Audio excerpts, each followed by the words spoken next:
A very good morning to the fellow audience present here on this beautiful Sunday. Welcome to the Scholarship and Interview Tips webinar. My name is Alicia and I will be the moderator of today's webinar.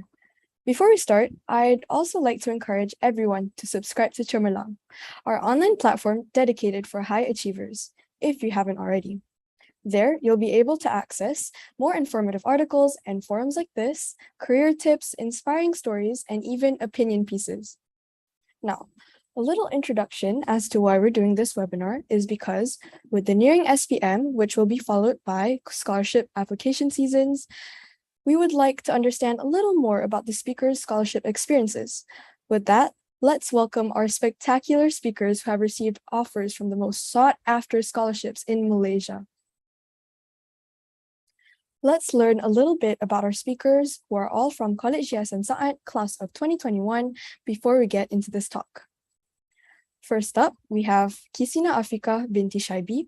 She is attending College Yayasan UEM class of June 2024 under Yayasan Khazanah. She also received scholarship offers from Petronas, the Kijang Scholarship, Bank Negara Malaysia, and Yayasan Khazanah. Next up, we have Munir Zahrin bin Mustamir. He is attending College Tuanku Jaafar class of June 2024 under Yayasan Saim Darby Scholarship, received scholarship offers from Yayasan Saim Darby Scholarship and the Kijang Scholarship, Bank Negara Malaysia. And last but not least, we have Kelly Star Valentina Ng Major. She is also attending College Yayasan UEM class of 2024 under Shell Scholarship. She also received secured scholarships from BNM Kijang Scholarship, Shell Scholarship, JPA, LPSM, and UEM Scholarship. For your information, we'll be having a fun Q&A session at the end of today's talk, so be sure to put down any questions you want to ask in the chat box below. Oh, and also a short disclaimer, the tips we shall be discussing today are extracted from past experiences or interviews of the speakers, and it is not meant as professional advice to fellow students and only as a guide. The decisions on selected candidates are the prerogative of the scholarship sponsorship bodies only. Without further ado, let's get right into our talk for today. To start, today's webinar will be split into 4 main topics, which are understanding the speaker's background, their high school life, their scholarship background, and we will also be talking about the speaker's perspective on the ideal candidate for scholarship applications. So to start the first topic, can we have Kistina to briefly talk about what you've been up to recently? Hello, hi everyone, thanks Alicia. My name is Kisna Afika. As introduced, I'm currently pursuing A-levels at College Yayasan UEM under the Yayasan Khazanah Global Scholarship, and I'm hoping to read economics in either the UK or US universities. That's amazing to hear, Kistina. Can we have Munir next? Thanks, Alicia, for the thorough introduction. But yes, I'm a Yayasan Sadabi scholarship receiver for the chairman. And right now, I've been mainly up to workshops and talks because KTJ actually offers a lot of those, whether it be about uni or also about other things like sustainability and so on. Apart from that, there's a lot of sports opportunities here, so always keeping you on your feet here. That's nice to hear from you, Munir. How about Kelly Star? Hi, yeah, thank you so much for that, Alicia. Yeah, so hi everyone, my name is Kelly Star. Like Afika right here, I'm also in College Yayasan UEM pursuing A-levels. Hopefully gonna be doing chemical engineering in the future in the US. And currently I've been doing a bunch of debate stuff, a bit of volunteerism activities, and lots of sports. And yeah, it's been great. So I think, yeah. Thank you, Kelly Star, for that little preview into your life. Moving on to the next question. I'm sure we've all had changes of interest throughout our life. So I'm curious to know if your interests in high school correlate with the course you're taking now, and if so, in what way?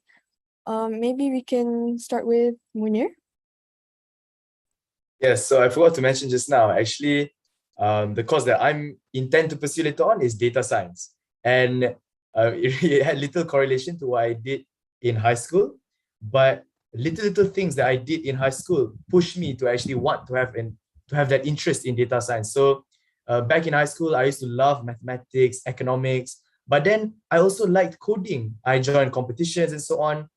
So that brought me to actually do more research on what careers or job opportunities there were to actually use coding in the perspective of mathematics and economics. And that actually brought me to data science. So that is where is a discipline of actually like data analytics, but a lot of coding into it. So that's where I enjoyed it, because I wanted to be able to grasp and actually have a way to have a greater effect when I start working later on. Amazing. Let's start with Kaylee next. Alright, yeah, thank you. So, it's quite similar to Munir actually. It is a bit different from when I was in high school, because if anyone who knew me in Form 3 to Form 5 at that point in time, my career goals had always been, I want to be a biochemist or I want to be a technologist, like biotech or biochem. And I was really focused on that. I didn't look at anything else. I was like, I want to be a biochemist. But unfortunately, as you can see, I am not going to be doing biochemistry in the future. I'll be doing chemical engineering. And the reasoning behind that was actually because of scholarship opportunities, because bio scholarships in general were very, very limited, and they were only offered by certain bodies such as like Sime Darby and YK at that point in time. And unfortunately, I didn't get those. And for me, I had to then pivot my career goals. Was I going to go for something like econs, you know, a complete career and discipline shift? Or was I going to stick to something more STEM-like for example, chemical engineering? And I realized that the reason why I proceeded with chemical engineering was because the underlying reason why I like biochemistry was because I like the research aspect of it. And I really like the fact that it was science, and the fact that that kind of logic really appeals to me. So yeah, I think at the end of the day, it was a compromise that I was quite happy with. And I believe that chemical engineering will still make me very happy in the future. I'm glad you found a compromisation on the course you want to take, Kalista. Let's hear from Christina next. Thanks, Alicia. So unlike the other two speakers, right, I was quite unsure what to do initially. So when I entered upper form, I was in a sub-science stream where I took physics, chemistry, econs, and accounts as my elective. So because the only thing I knew is I didn't want to do bio, so I dropped it immediately after. So 2 years of learning both the sciences and social sciences, I realized that the sciences weren't for me. So it was down to things like generally speaking, finance, accounts, or economics. And the reason why I took economics is because I realized I was heavily interested in maths. And during economics classes, I realized that it triggers a sense, it triggered like an extensive amount of curiosity. I was always curious to see how these economic theories can actually relate to real life situations. And I was always just fascinated like in economics class. And because of that level of curiosity, I just wanted to know more about economics. And I know that if I were to pursue a degree in economics, I would enjoy it really much. So yeah, that's why essentially I picked economics out of interest. Yeah, thank you. I definitely agree on what you said, that interests definitely play a key role into what you want to pursue in the future. So thank you, Christina. Next, I know your batch was highly affected by the COVID-19 pandemic. So I'm wondering, how did you study effectively during your Form 5 days, since at that time, most of you were having PDPR from home? And what are some tips that you believed helped greatly? Let's start with Munir. Thanks, Alicia. So yes, I think a lot of people can agree with me that PDPR was a very hectic time during our studies. It was roughly 1.5 years that we had to go through just online classes. And yes, I myself wasn't the hardest studier at the time. It was just really hard to focus. So the main times when I could focus was during classes. So my tip to everyone is to actually try your best to stay focused during classes. Do not skip them. Don't just go there to just have your attendance there. Make sure that you are there, be present, be active, and actually understand in your own words how the teachers teach it to you. And if you really want to go the extra mile, you can even make your own notes. You can do workbook, especially for our batch. We were like the first batch to go through this new syllabus. So I used workbooks actually as my reference because I understood what kind of questions they were going to ask through that. But yes, mainly try to understand it from your own perspective, because some other people's notes might be different from yours. So make your own and understand it in your own way. I'm not saying that you have to paraphrase it, but understanding it so that you can later use it on for like economics, mathematics, all of those. As long as you can understand it in your own way, inshallah, you can do well in your exams when you get back to study in a more conducive environment at school. K-Star, would you like to add some more tips on to what Munir just said? Yeah, sure. I think that the thing about PDPR is that it's very easy for you to be very motivated at the beginning because of like, oh, okay, this is a new experience, right? It's like online classes, everyone becomes super attentive in the first like 2-3 weeks or a month. And then everyone crashes and everyone loses focus and then people start to become burnt out because PDPR is not just studying, you're also at home. You can have multiple factors at home that affect your studies. And I think that the one thing to be aware of in PDPR is that you can always accidentally overwork yourself in a way and cause yourself to burn out. And I believe that quite a lot of people in my batch at that point in time did burn out and didn't realize it because you won't be the kind of person who will know if you burn out or not. It will hit you like a truck and you won't realize it until you are already there. So it's just really important to pace yourselves. Honestly, if everything goes back to PDPR, everyone's stuck in their homes again, it's just to really pace yourself, take care of your own pace. And if you are falling behind, it's fine. There's always time to catch up. And there's always going to be an opportunity where you'll be able to be really productive and like study really well. Yeah. Next, Christina, would you like to chip in into the question? Sure. Right. So for me, besides focusing in class and trying very hard to avoid burnout, one thing that really helped me was reaching out to people because I wasn't the fastest learner. So essentially what helped me is when I reach out to teachers or even friends when I don't understand a certain topic, because sometimes they might be able to put it in simpler words if you were to go to your teacher on one-to-one basis. So just don't be shy and don't be afraid to not know something, because if you collectively accumulate your misunderstanding about a certain topic, then it will cause you like a disastrous effect in your exams later. So just face it on. If you get scolded, like just it's better than getting bad marks because you don't understand that topic at the end of the day. So just go and meet your teachers or even your friends. It's gonna work out, and it's fine to not understand it at first, but just try to get there. Yeah. Those are some really helpful tips from all of you. Thank you. Before we move on to the next topic, actually, a small reminder to the audience, if you all want a more thorough explanation, or if you have any questions of your own, you can hold on to those and wait for the Q&A session that'll happen very soon. While we are on this track, actually, for scholarship bodies that require you to stay at a certain place for a certain period of time, what are the qualities that they actually look for? And can we have Munir to answer this question? Sure thing. So for sure, the only scholarship body that comes to mind when we talk about a residential-based kind of assessments is Totally Bank Negara. So what they do is they actually have you stay over at one of their buildings. For us, it was the Asia School of Business. So basically, they had us stay there for one night, but it was a 2-day event. So the first day was just like a registration. There was a bit of ice breaking. They just wanted to get to know us. The second day was when it got quite intense. It was 3 assessments. So there were 2 case studies and 1 solo interview. So the main qualities that I realized that they were really trying to look for was teamwork. A lot of the case studies were actually group-based ones. So they wanted to see if you were a team player, how transparent you were when you were giving your ideas. They wanted to see like, how did you communicate with other people? Were you arrogant, or were you very kind and very nice, very understanding when it came to these ideas? How did you delegate the tasks if you were the leader at the time?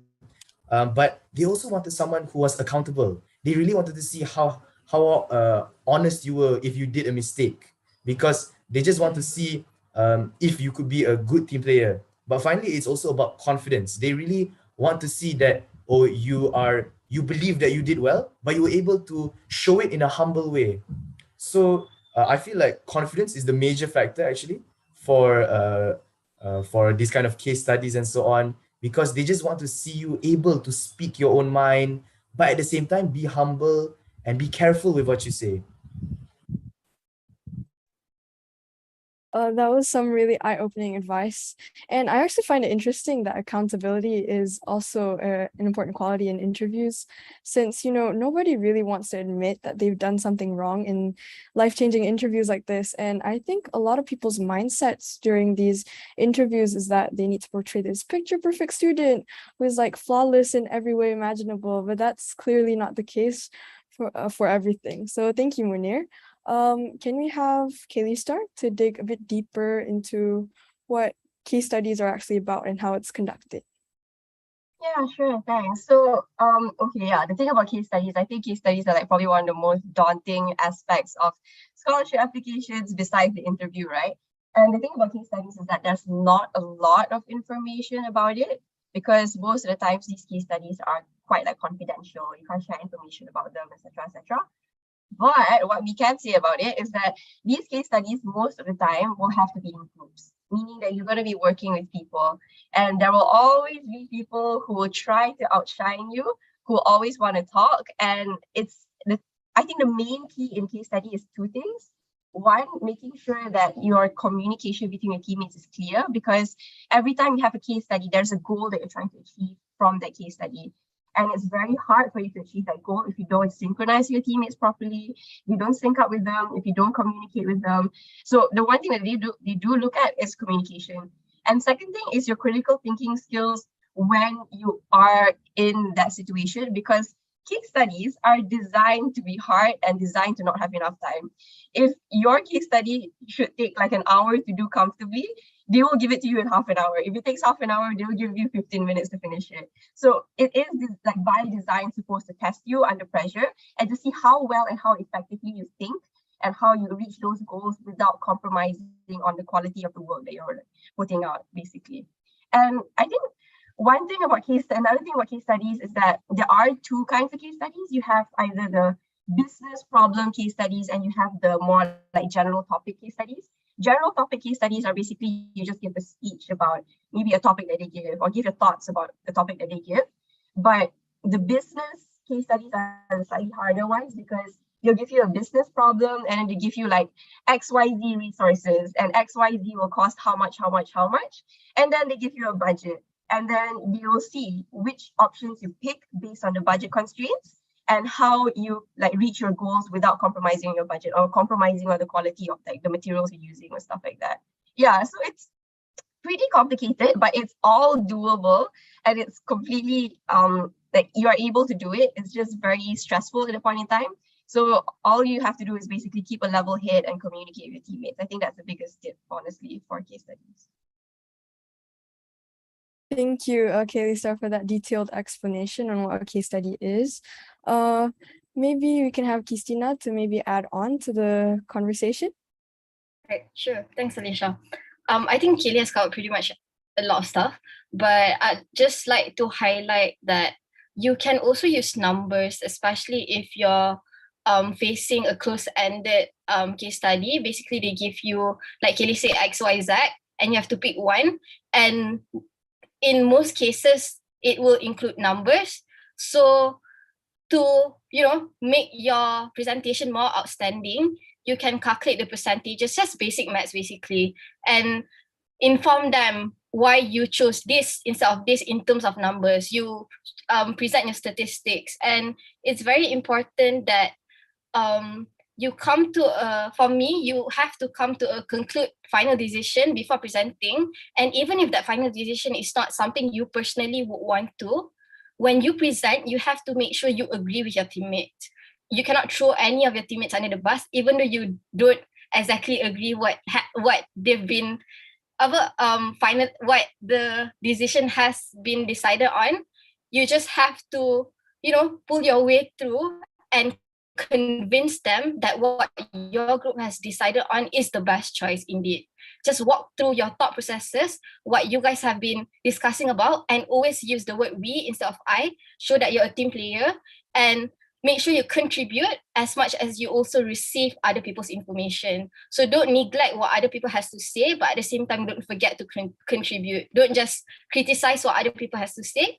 And it's okay to not agree with your teammates, but try to find a middle ground, a win-win situation that can benefit the whole group. I totally agree with Christina. Like they really love structure sometimes. Like when I was doing my case studies, the main structure I held on to was giving my solution, and then I mentioned about my reasoning on that solution. Then I said my potential drawbacks, and I reiterated my solution to actually cover up those drawbacks. So simple things like walking through your thought process, how you show that you thought about the question very deeply, how the solution can really help the situation of XYZ. Simple things like that really matter to them. And thinking outside of the box also matters. Although you have a very huge time constraint, you should still try to be creative with your ideas. You can even include statistics, like Afika said. I remember one of the comments I got from my assessors was that they really love the fact that I used statistics because I was able to show how severe the problem was actually. So that's a little tip for you to look forward to when you go to case studies. Thank you, Christina and Munir, for the tips for case studies. As we progress through our forum, I have another inquiry, and that is, what are some tips on writing an effective personal statement? And maybe briefly explain to our audience what a personal statement is. Can we have Christina? Sure. Thanks, Alicia. So basically, personal statement is just an essay about you, or probably a bit of the course you're intending to pursue. And most of the scholarships I applied to required some sort of essay, not exactly personal statement, I would say. Personal statement was only required by YK. I think there are a limit of 1,000 words, but the rest of the scholarship would want you to submit an essay, which is also sort of a personal statement because they'll give you prompts like, oh, tell us about a time when you face a challenge and how did you overcome those, things like that. So they typically request for the same thing, basically. And I can conclude that these 4 tips work for me when writing a personal statement. Number 1 is to definitely get to know yourself more, because you want to write about something that resonates you. And if you don't know who you are, how are you supposed to do that? You just go on. What helped me is I just went I just did a test, MBTI test. It's like a personality test. So you just do that test, and you just get to know what kind of person you are. Are you a thinker or a feeler? Are you an extroverted person or introverted person? Don't think it's a waste of time, because it really helps to get to know yourself better. And other things that you can do to help to know yourself better is just list out the things that you did back in high school. And when you list out things that you do, don't just list out your achievements. List out the things that actually highlights the person you are today. So essentially what I'm saying is, it doesn't necessarily have to be only good stuff back in high school. So for example, I also included the fact that I didn't get to go into the first team when I was in KYS for netball. So I talked about how I overcome that disappointment and turn it into something positive instead. That's just something you can keep in mind. Don't make it like they don't want to see you being only an overachiever. They also want to see how you overcome the challenges in life. Because, if you don't face something hard in high school, you will face something hard in A level. So they want to see someone resilient, someone that can assure them that the million ringgit they're investing in you is going to be worth it, and you're not going to pull out halfway, things like that. And the second tip is to research about your course, because most of the time they'll probably ask you how your course will relate to you, or how your course will help you in contributing to the nation. So just do a brief research about how your course can assist you, your knowledge in that. For example, mine, economics, how when I received the economics degree can help me in contributing back to Malaysia. And the third tip is to just start writing. Don't procrastinate, because some people, they just do too many research that they end up not writing anything because they get scared and overwhelmed. I mean, it's definitely not easy to write a 1,000-word essay, but just no matter how uncertain you are, just start somewhere. You gotta start somewhere, and don't be afraid to not know. Just start. And lastly is to refer to a friend or a teacher or even a parent to proofread your essay, because you never know what else you can add into your essay, and these people can give you a wider view of what you can put into your personal statement or is essay. Yep, that's all for me. Thank you. Would Kaylee Star want to add some of her personal tips on on personal statements? Yeah, thank you so much, Alicia. Yeah, I think I really agree with everything that Afika said just now. It's a lot about time management. And I think, yeah, time management, number one, is most crucial when you're doing all these essays because you're on a time crunch. You get your SPM results, you have 1 or 2 weeks, depending on the deadlines of your essays, to do all the essays. And out of the, say, 8 scholarships that you want to apply to, at least maybe 4 or 5 will require essays. And all of them will have different deadlines. So one thing to be very aware of is that you will be stressed. You will end up having a lot of things to do at the same time, and you will be overwhelmed. But one way to best mitigate that overwhelming feeling is to really organize yourself. And when you write your essays, like what Afika said, do a lot of soul searching because you need to have something to write about. You need to have like your core values on the paper, your beliefs, your goals and your intentions on paper. And it's not easy to write all these essays. And I remember when I was trying to think of like content to write for my essays, I had maybe about 2 days left, 1 day left to the deadline, and I still couldn't think of anything. So really just take a step back. Like for me, I went on a run and, while running, just brainstorming about my life. Like, what can I even write on this paper? And just think about any possible thing that, you want to show to these scholarship bodies, because the purpose of the essay is to show what your particulars cannot show, right? What your achievements cannot show on paper. It's an opportunity for you to really show them who you are and what you believe in and what you stand for. So take the opportunity to its fullest, do a lot of soul searching, write it down, and make sure you mind the deadlines. Because I remember when I was writing my essay, there was one particular scholarship that was due the next morning, but I wrote my essay at about like 2 o'clock in the night because I couldn't think of anything. But don't do that, guys. It's stressful and it's bad, and just mind your time really well. Yeah, biggest tip for me. Yeah, Kistina and Keely mentioned so much content, but another thing I'd like to add is you have to be honest during your personal statements. Actually, make sure you don't lie, because you do not want to be that person during the interview and they ask you about one of your experiences, and you go, oh, it was a small thing, oh, it was so and so. You do not want to be that person because they can really sense you if you're lying. So try to be as honest as possible.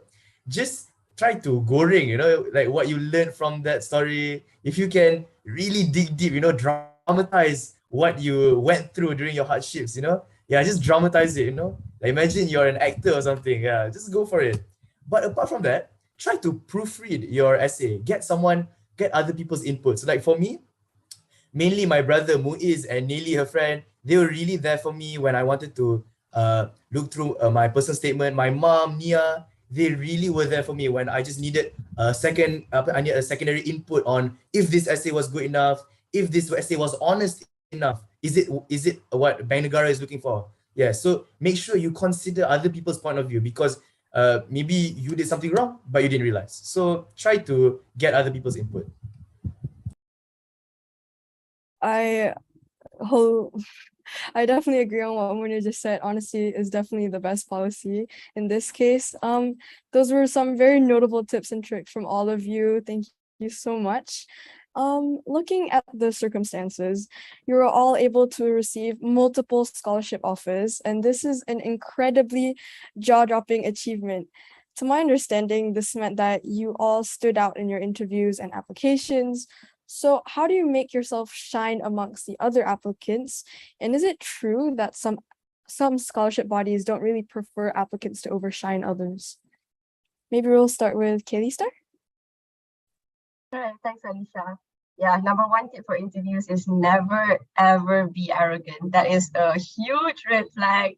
And always stay humble. Know how to sell yourself and know how to sell your capabilities and your achievements and your past experiences without compromising on your personality, because it's very easy for you to be very arrogant and to come, or even if you don't mean to be arrogant, to come off as arrogant.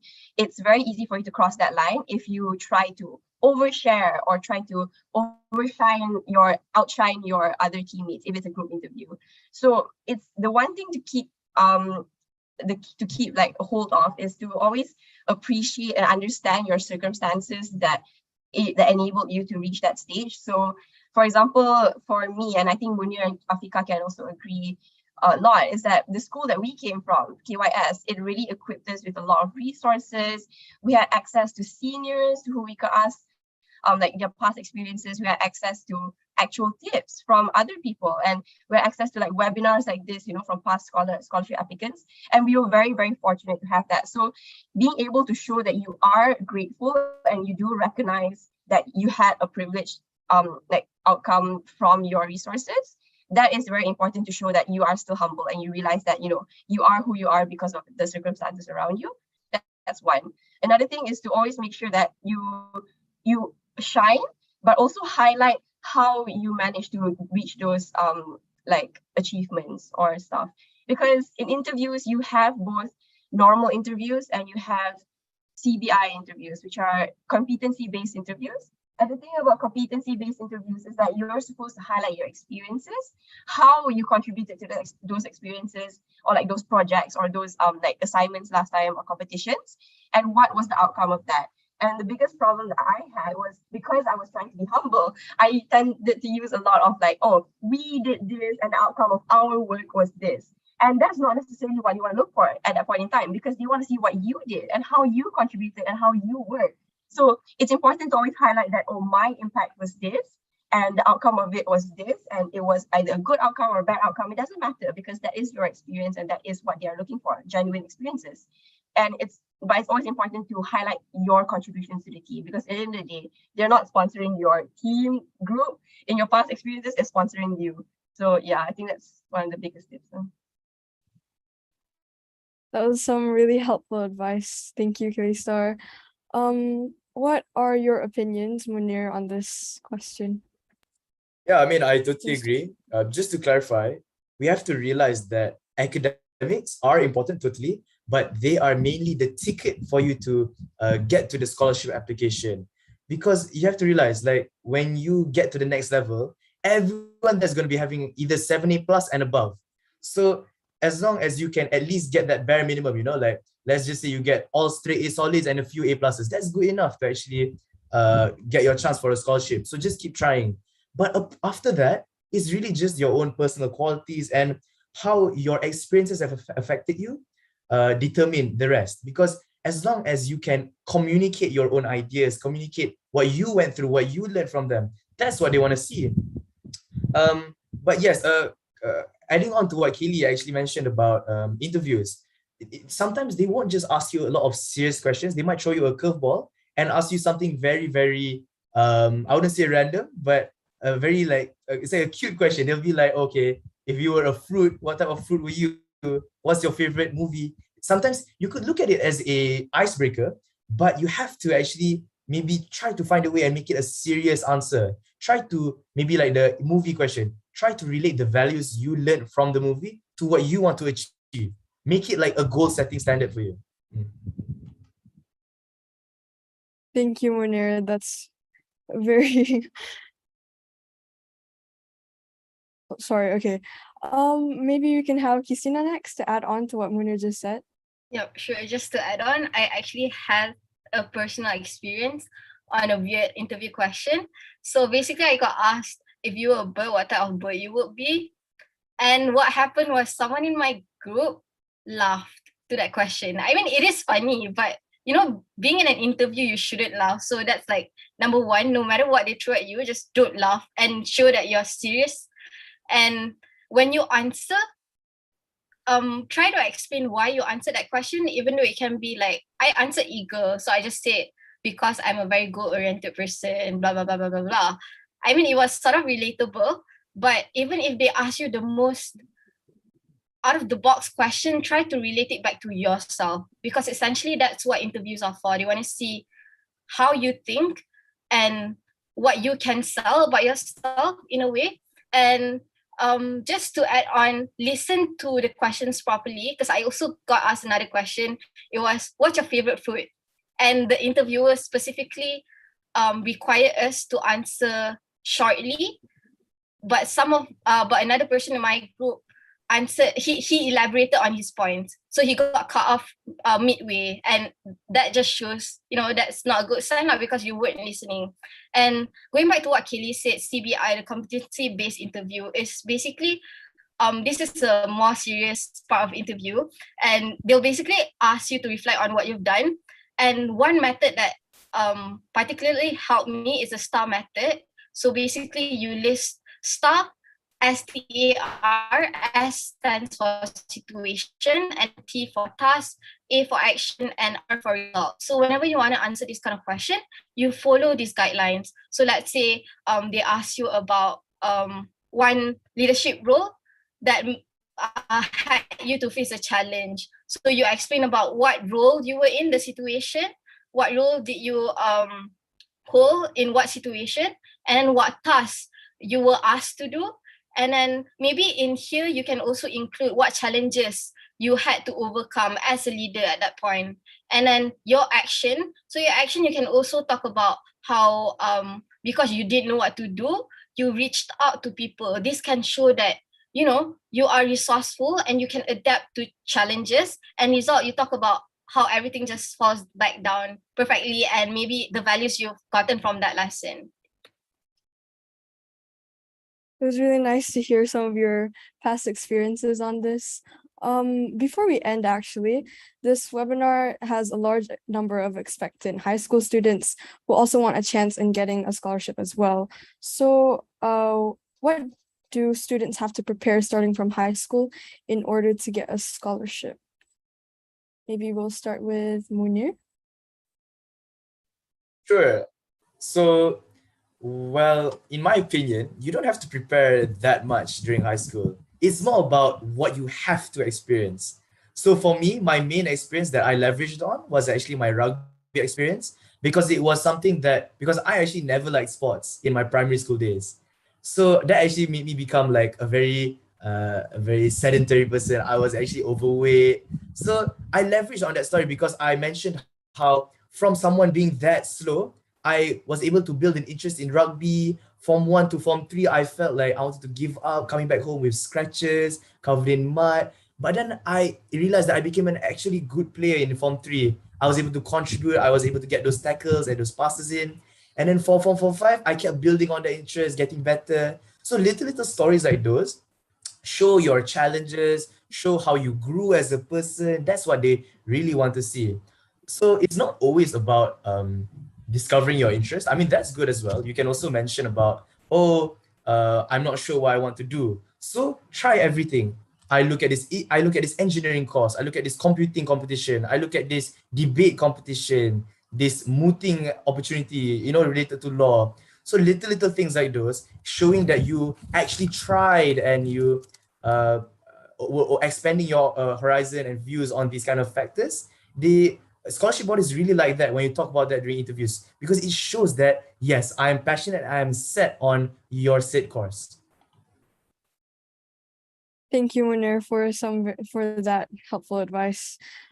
We've reached the long-awaited moment, the Q&A session. So do please type out your questions in the chat box available, and questions for any specific guests are also welcome. In the meantime, I would also like to ask, seeing as all of you are from KYS, I'm sure you all still remember how life was like being a college student. So with that, in what way does your high school life influence the scholarship you receive? Maybe we can start off with Kisina. All right. So I think all of KYS kids would know that life there was pretty hectic.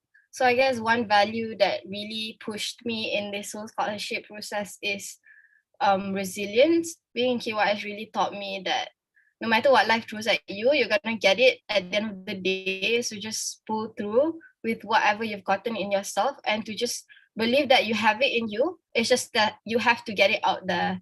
So the whole process was just about me trying to convince the panelists, the interviewers, that they are the candidate they are looking for. And I guess KYS has really helped me in various ways, because it prepped me just focus in your guidance program classes. That's basically what I'm saying. Because whatever Miss Lai or Madam Hafiza or Cikgu Azmi is teaching you guys, it's really helpful because I actually experienced whatever was taught in class in real life. So I actually knew what was coming in front of me. In a way, even though I was scared, it helped me a bit because I knew what to expect. And those kind of exposure is important, but at the same time, keep your feet on the ground. Just because you know what's coming doesn't mean you'll be good at it. So regardless of how prepared you are, how much you think you're prepared, just, be humble and stay centered throughout the whole process.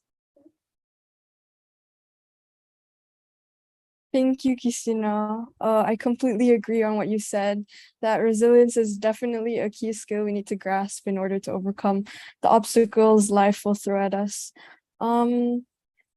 Maybe we can have Kaylee Star next to add on. Yeah, thank you. I think yes, the one thing that you can actually start doing now, honestly, is to do a lot of research about, you can't necessarily apply for these scholarships yet, but you can prepare for it. Like what Afika said, you can prepare for these scholarships, because you have access to all these resources. You can research about either your course or the scholarship that you'll be applying for. What do they require? What are the documents? It's a very, very lengthy process for you to apply for scholarships. So you don't want to be doing that, all that research work during the application process. Research beforehand, know what you're going to be doing. Do you prefer think long term? Are you going to go to the US? Are you going to go to UK, Australia, Japan, France, anywhere? Think about what your tentative career goals are going to be like. So when you go to the actual interviews, you can show that you are aware of your future and that you have a kind of guideline or at least a plan for your future. And it shows what kind of person you are if you have that plan. So really make full use of the opportunities that you have. If you get an opportunity to do a certain kind of project or a certain kind of competition, go for it. If you have the time and the resources to go for it, do it, because you never know that it might turn out to be one of the best things that you ever had. And you can include that in your essays. And the experience will always be invaluable no matter what. Thank you, Kelly Star, for that detailed explanation. We actually got a question from an anonymous attendee. They asked, is passion important when it comes to choosing what you want to do in life, and how to find your passion that you will always stick with? Maybe you can have Munir to answer this. Yeah, sure. That's actually, I really resonate with this question because I myself went through this problem. I still remember during my Bank Negara interview, they really drilled me on asking about, are you passionate about data science or not? Because all the stories I kept giving them was mainly about computer science. So they really drilled me on that. So I agree, they really do look for passion, but that's where I go back to my initial point. Try to show that you tried, as long as you can show that you have tried to actually understand and try to actually do research in this specific passion, you'll be able to actually convince them that you enjoy or want to do this passion. And you might not always stick with this passion. That's the point of trying everything.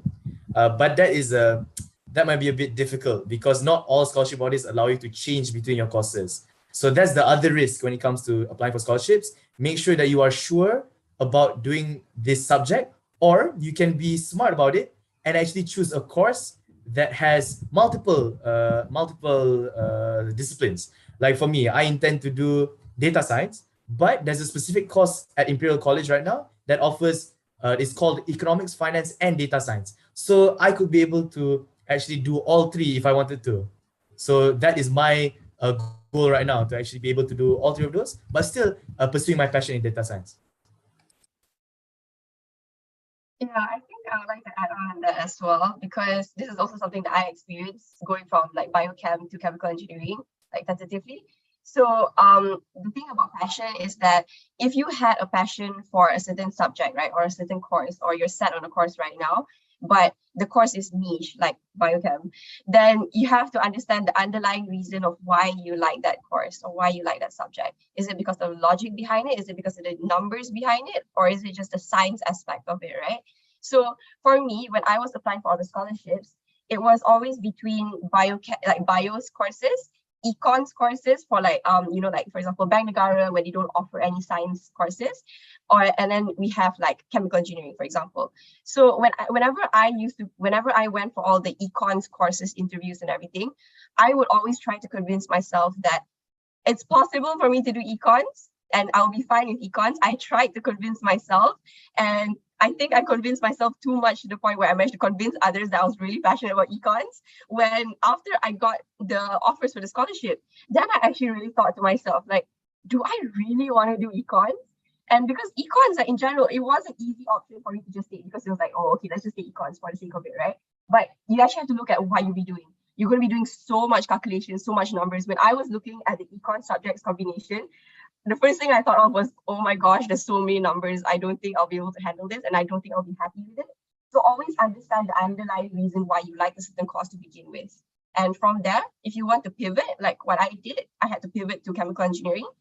You need to find something that shares that similar base of reasoning and like the principal reason why you like it. Yeah. I completely agree on what you just said, K-Star. Thank you so much. Oh, wait, Kisina like to add on? Yeah, I just like to chip in a bit more. To answer that question, I don't think it's particularly necessary to show that you're really passionate in the course you're intending to pursue. It isn't necessary at all, because I understand coming out of SPM, it's almost impossible to, come up with one course that you're really sure of. So what you can essentially do is just show them that you know what you're trying to do. Like for me, per se, if I want to do econs, I know what is it about. And I know why I think I can excel in it. You don't necessarily have to show that, I love econs, die, live, eat econs. Not necessarily like that. Just show them that you can cope with econs and you can contribute to their company when you take economics degree, that sort of thing. You don't have to show that I breathe econs. No, it's not necessary, to answer your question. Yeah. Thank you, Kisina. We also have another question. They asked, during your SPM year, how was your sleeping schedule and what time did you sleep and when did you study? Wait, can I? Sure. Yeah. Okay, so if everyone who knew me, I'm like a heavy sleeper. I sleep a lot, but so what I do is just I make sure I get my things done before I get to sleep. But I know that if I don't get enough sleep, I cannot get my things done. So I schedule my sleep schedule before I schedule my work schedule. Does that make sense? I make sure I get enough of sleep, basically. I sleep early and I wake up early. And I think SPM year, I didn't necessarily stay out until like 3, 4 o'clock. That's because it doesn't work. I'm telling you guys, I mean, if it works for you, I guess it's good.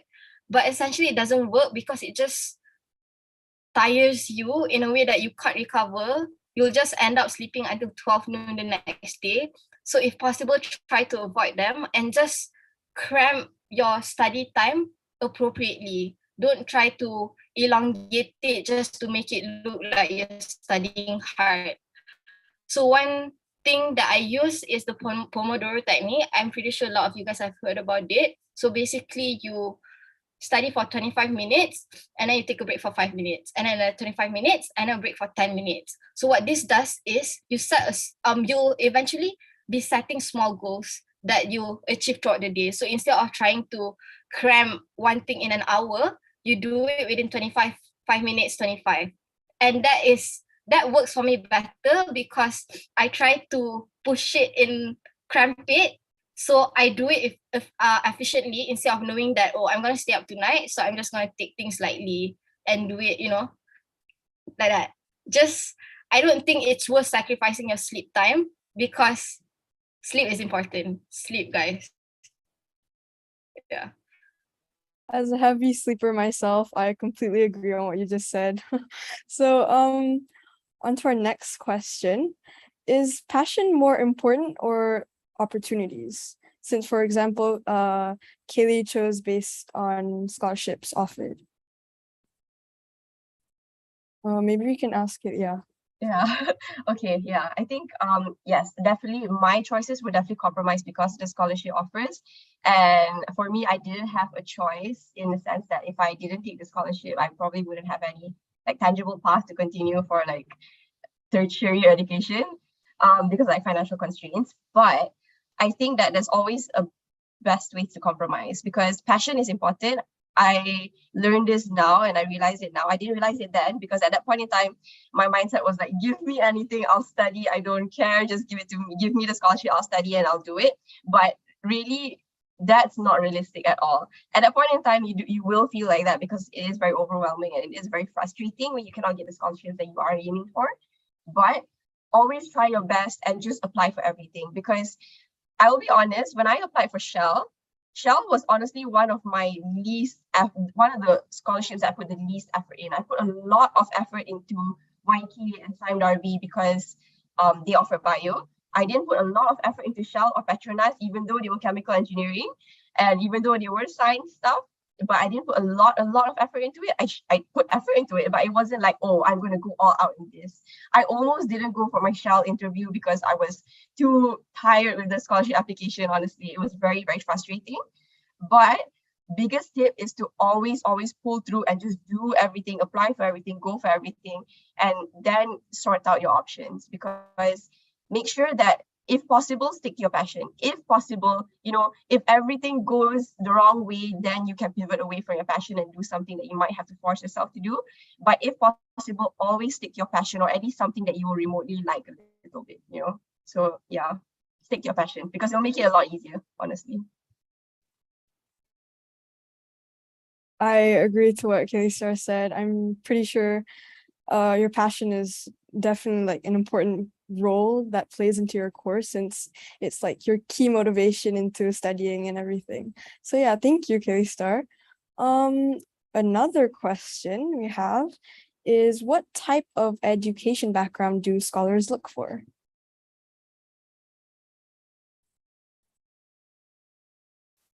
Can we have Munir to answer this? Yeah, I mean, I suppose the education background in this case is mainly SPM. Yeah, as long as you're an SPM graduate, yes, they'll offer you a scholarship, inshallah. But I suppose another thing that if you want to go the extra mile, you could go for online courses. During PDPR times, I actually went on Coursera and went for like 2 online courses about data science. It was very surface level. I just wanted to understand what was it about because I was still discovering my passion, right? So little things like those also can help contribute to your education background, I suppose. But apart from that, it's mainly all of your experiences, the competitions you went through, what did you learn from them? That's the main education they're looking for, the practical ones. I definitely agree on that. Maybe we can have one more to add on. Maybe I think Munir covered most of it already. Okay, so next question from Ellie. What are the things that I should avoid and look out for while writing personal statement essays? Can I answer that question, please? Sure. Right, thanks you. Basically, I did a major mistake when writing my own personal statement. I had to revamp my whole essay because I was trying to teach the panelists about my course instead of telling them why I'm suited for that course. So instead of telling because I'm a detailed person, I love maths, things like that, I tell them about my course. Economics is a maths-based subject, things like that. So don't do that. That's a major no-no because they can do that on Google. They can search for themselves. What they want to know in your personal statement is about you and why you're intending to pursue that course. So make sure your personal statement is not about you teaching them, it's about you attracting them to get to know you better. Thank you, Kisina, for that amazing answer. One more question we have is, how do you manage your learning time? Is it planned in like detailed in a calendar or more into like going with the flow? So maybe we can have a volunteer to answer this. Yeah, I think I can go for this one. For me, I try to organize my learning time. Keyword on try. Every time we go into a new year and every time we go into like a new syllabus or anything, I will try to say like, okay, by this time I want to make sure that I can revise all these topics, maybe do past years on these topics, or like trial papers on these topics, or like certain trial papers by this certain time. And if I finish it by then, I'll be able to prepare for SPM. And that plan always never works, because as much as you try to plan, I mean, this is my experience, because for some people, I know they do plan it out, they do make notes, and they have like Mondays are for BM, Tuesdays are for maths, and Wednesdays are for ad maths. For me, it's always very go with the flow, because you will never know your mastery in that certain subject until you actually do it and you actually see your competency in that subject. Because you have to be flexible. Sometimes you need to spend more time on ad maths, and sometimes if you spend too much time on ad maths, you compromise on BM, and that ends up being your A or your not A plus.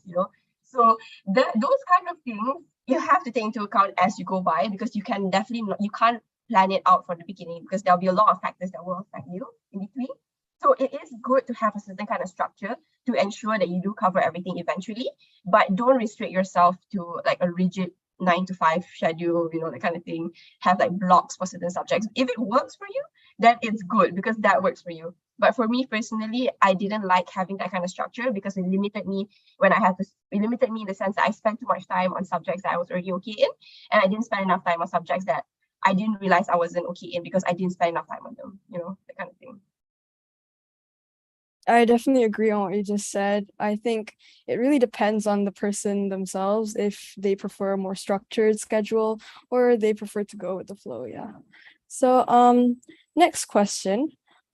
Is it better to be a well-rounded student or to have one prominent passion alongside other interests?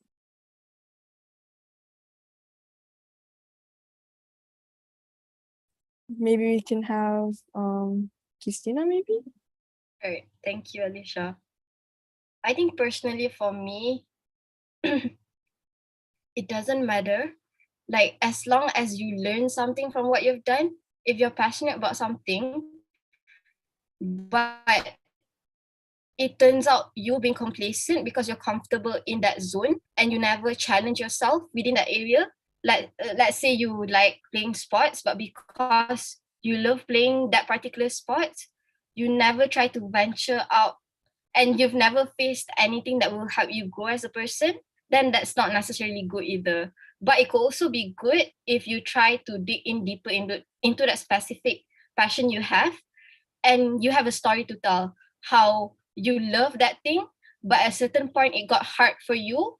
Even though you love that thing, you struggle in it, but because you love that thing, you were resilient, you pulled through eventually. And even if you don't have a specific passion, you can just talk about how willing to try new things, how it's not easy for you to always try out new things. So you can use that as a story as well, something that you're learning along the way, because you've been trying to try many different things. You also have a very wide range of skill set that can potentially be pros in having different kind of koku. Yeah, I want to add on to Afika, because yes, they like all-rounders, they like having prominent passions, but you have to find that balance. They don't expect you to be great at everything, and they don't expect you to be perfect at only one thing. They kind of want to see those multiple experiences that you've had, because you can't just be an academic person. You got to be academic, but you have had experience in maybe debating, maybe in sports, because those stories are the ones that you can really leverage on. Don't just think about, okay, this is like, they only care about how committed you are towards the subject. It's also about how the qualities you've learned can be used when you start working later on, because scholarships aren't just about, okay, they're sponsoring me to study abroad. They're a job interview, actually. A lot of the scholarships right now, they're going to make you be bonded bonded like either from 5 years to even 12 years.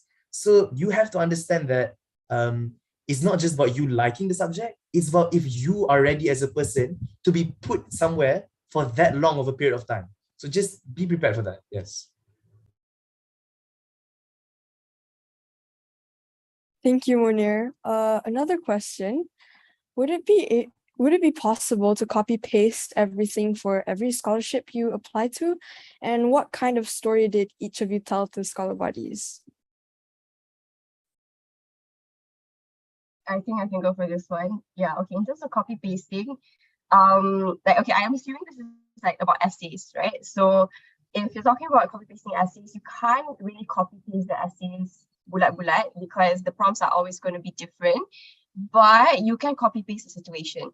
You can reuse and recycle like the situations or like the activities that you wrote about in your essays, or like, you know, the qualities that you admire or your strengths and weaknesses. You can always repeat them across your essays if they have similar prompts. And it saves you a lot of time because that's what I did. I basically take the same like general idea if they had similar prompts, and I cater them to the question. I tailor them to the question and to the prompt in the different prompts. It saves you a lot of time because you don't have a lot of time to do your essays, but you must also make sure that you always answer the question. If they ask you for XYZ, answer XYZ, do not, and give them equal weightage if they ask you for equal weightage, like in those prompts.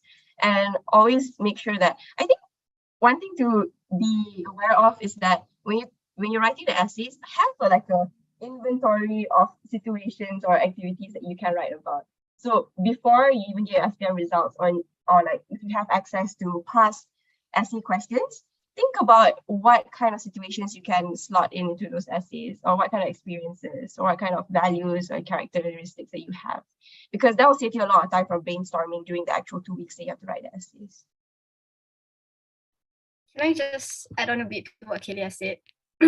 Basically, like how Kelly emphasized on listing things out, you guys can also apply the STAR method by extracting the things you've listed before. So basically, in the span of 2 weeks, it's just you putting it into words because you already have everything listed down. And it's very important for you to not list what you guys have on your resume onto the personal statement paper, because it's not supposed to be like that. They already have your resume, so they don't want to see your achievement, getting gold in this, silver medalist in this.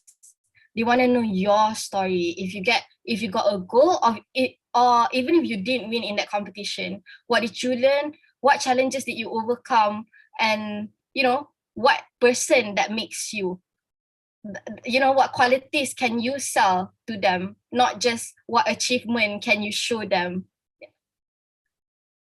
Yeah, I'd like to add on to that as well, because we mentioned about challenges and achievements, but another thing that they like is also personal stories. So it doesn't necessarily have to be like challenges that you faced. It could be challenges that you faced with your friends, with your family members. So how did you resolve the conflict between you and said friend? They want to see how you thought about it, how mature was your thinking. And also another thing, going back to the STAR method, you could add another R. So it's STAR R. Yeah. So one R is for results. The other R is for reflections.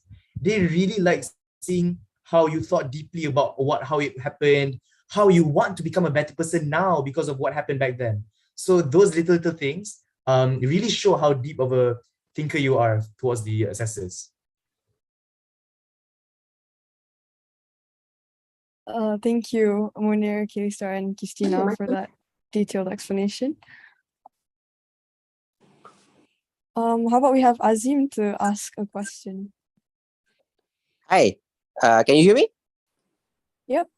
Awesome. So I've been watching the forum, and great. I'm really proud of you guys. How do I pronounce your name? Kalista, right? Kalista, Christina, Afika, and Munir, right? Very proud you guys managed to achieve in getting those scholarships and really intelligent answers given. I also learned a lot from you guys. I just wanted to add on, right? I mean, I think running towards the end of the forum, just a bit of background. I also got a scholarship. I got UEM scholarship. I went to LSE and then I came back serving my bond in UEM. And what was which I think I should add on to this is the fact that what happens after graduating, right? After getting a scholarship, after going to uni, and then after graduating.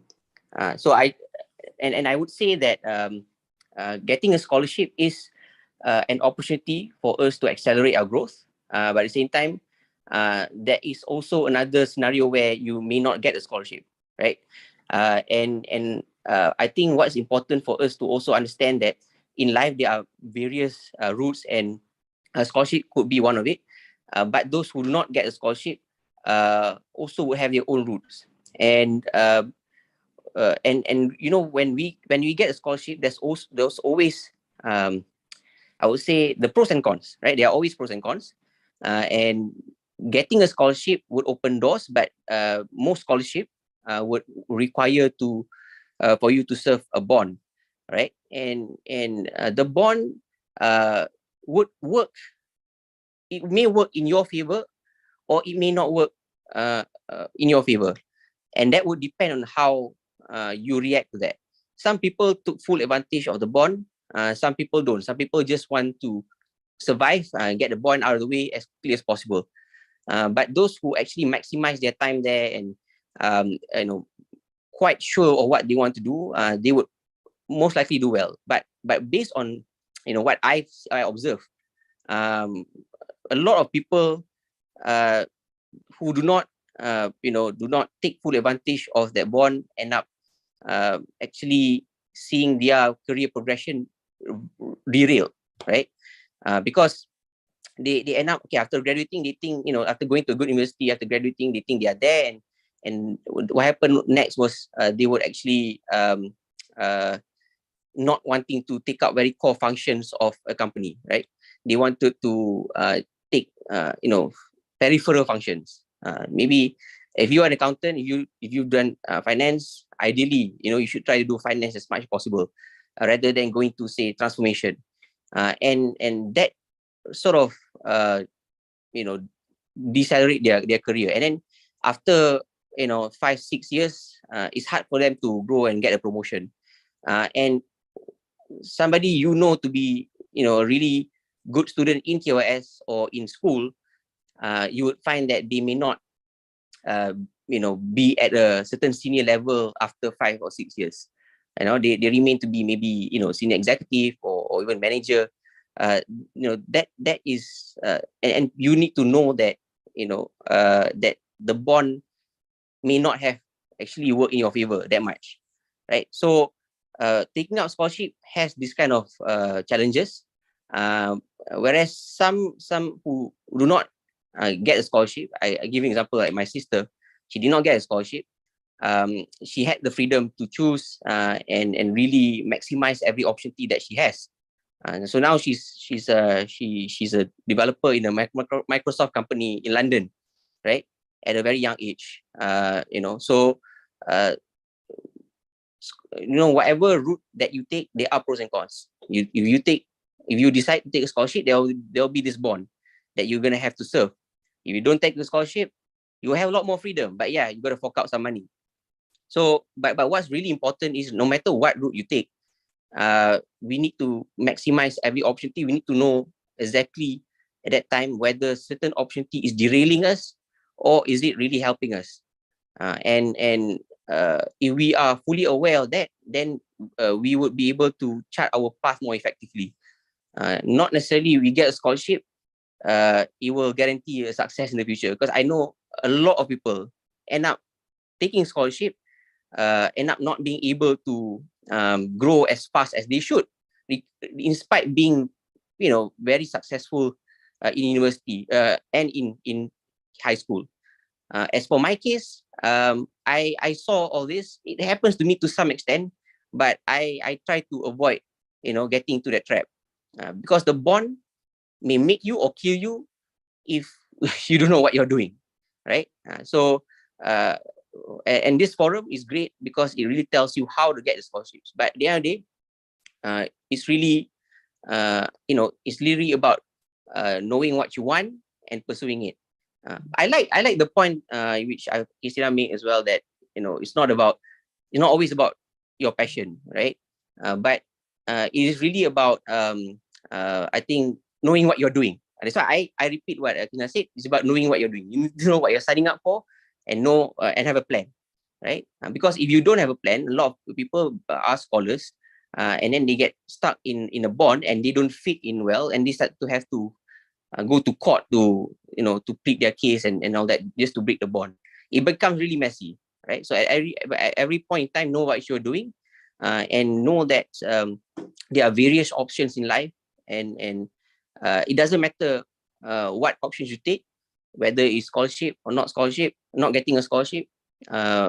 What's important is you must take control of your life, right? Take control of your own destiny, and because you will never know, people who may not get a scholarship, they end up doing amazing things as well, right? So for those who I urge everybody to try their best to get the scholarship, but if you don't, it really is really fine, and it's really not the end of the world. I've seen many people who are superstars didn't get scholarship, and that was the end of them, right? And it's pretty sad to see that is they became like that. So let's as much as possible take control of our lives, pursue as much as possible what we love. If we don't get to do what we love, at least know what you're doing, and know that what's most important at the end of the day is the kind of impact that we create. And that is what's going to take us much further in life. Yeah, so that's what I wanted to add on. Thanks. Thank you, Azim. And also thank you for the rest of the audience for asking the questions. And unfortunately, this webinar has come to an end, sadly. I'm sure you've all learned a lot of tips and tricks, because I certainly have. Thank you, speakers, for your input, and also thank you, everyone, for sparing your time to attend this webinar. Also, don't forget to subscribe to Chomalang's Telegram channel at t.me/chomalang.org and get Des Telegram channel at t.me/gther.co. We also have Instagram, Twitter, Facebook, TikTok, and Get There's LinkedIn page. We also look forward to hearing from you in our feedback form. Have a great Sunday, and it is a pleasure of mine to moderate this wonderful forum for all of you today.